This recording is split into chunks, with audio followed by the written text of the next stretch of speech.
প্ৰথম কথা আমি সঁচাকৈয়ে খুব দুঃখিত যে যোৱা সময়ছোৱাত যি এক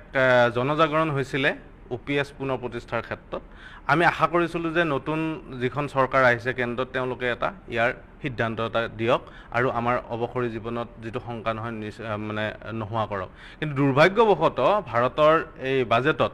এইবাৰ একেবাৰে ৰিফ্লেক্ট নহ'ল বৰং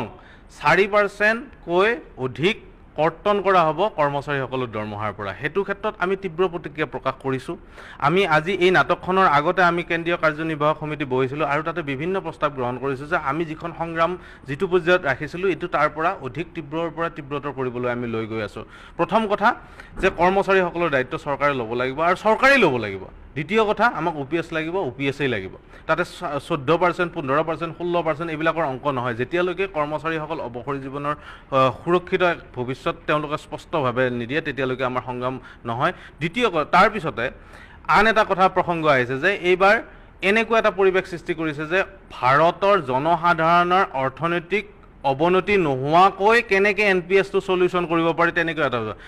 NPS-টো ভাৰতৰ জনসাধাৰণৰ অৰ্থনৈতিক অৱনতিৰ ক্ষেত্ৰত কাৰক নহয় হেতু আমি বাৰে বাৰে প্ৰতিষ্ঠা কৰি আছোঁ আৰু পুনৰ কওঁ যে এনেকুৱা ধৰণৰ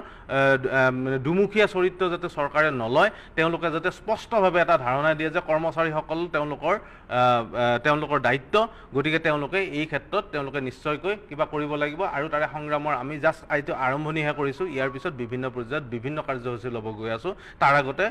অসম চৰকাৰ তথা ভাৰত চৰকাৰে কিবা নহয় কিবা কৰি দেখুৱাওক